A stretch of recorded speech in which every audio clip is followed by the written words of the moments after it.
Book 5, Canto 3, Shraddhavan and Savitri. Allured to her lashes by his passionate words, her fathomless soul looked out at him from her eyes. Passing her lips, in liquid sounds it spoke. This word alone she uttered, and said all.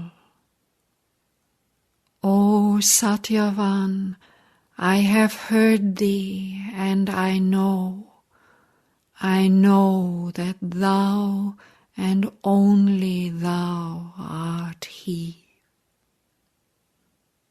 Then down she came from her high carven car, descending with a soft and faltering haste. Her many-hued raiment, glistening in the light, hovered a moment over the wind-stirred grass, mixed with a glimmer of her body's ray, like lovely plumage of a settling bird.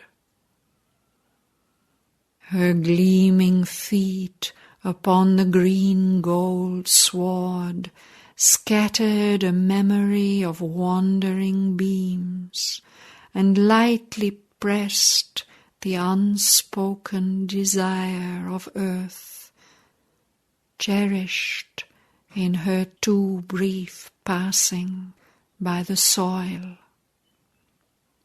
Then, flitting like pale brilliant moths, her hands took from the sylvan verge's sunlit arms a load of their jewel faces' clustering swarms, companions of the springtime and the breeze. A candid garland set with simple forms, her rapid fingers taught a flower song, the stanza'd movement of a marriage hymn. Profound in perfume and immersed in hue, they mixed their yearning's coloured signs and made the bloom of their purity and passion one. A sacrament of joy, in treasuring palms, she brought, flower symbol of her offered life. Then, with raised hands that trembled a little now at the very closeness that her soul desired, this bond of sweetness, their bright union's sign, she laid on the bosom coveted by her love. As if inclined before some gracious God, who has out of his mist of greatness shone to fill with beauty his adorers' hours, she bowed and touched his feet with worshipping hands. She made her life his world for him to tread, and made her body the room of his delight, her beating heart a remembrancer of bliss. He bent to her and took into his own their married yearning, joined like folded hopes. As if a whole rich world suddenly possessed, wedded to all he had been, became himself, an inexhaustible joy made his alone. He gathered all Savitri into his clasp.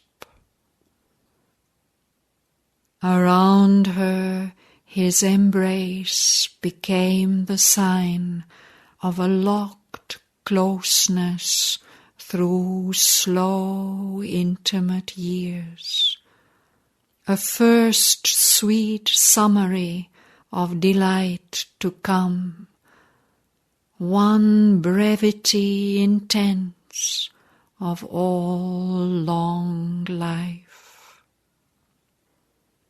In a wide moment of two souls that meet, she felt her being flow into him as in waves a river pours into a mighty sea. As when a soul is merging into God to live in Him forever and know His joy, her consciousness grew aware of Him alone, and all her separate self was lost in His. As a starry heaven encircles happy earth, He shut her into Himself in a circle of bliss, and shut the world into Himself and her. A boundless isolation made them one. He was aware of her enveloping him, and let her penetrate his very soul, as is a world by the world's spirit filled, as the mortal wakes into eternity, as the finite opens to the infinite. Thus were they in each other lost a while. Then, drawing back from their long ecstasy's trance, came into a new self and a new world. Each now was a part of the other's unity. The world was but their twin self-finding scene, or their own wedded being's vaster frame. On the high glowing cupola of the day, fate tied a knot with morning's halo threads, while by the ministry of an auspice-hour, heart-bound before the sun, their marriage fire, the wedding of the eternal Lord and Spouse, took place again on earth in human forms.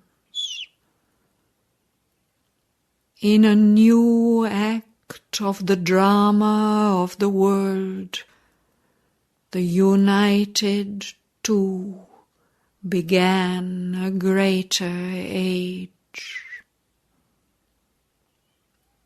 In the silence and murmur of that emerald world, and the mutter of the priest-wind's sacred verse, amid the choral whispering of the leaves, love's twain had joined together and grew one.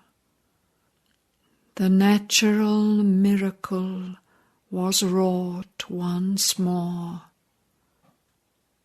In the immutable, ideal world, one human moment was eternal made.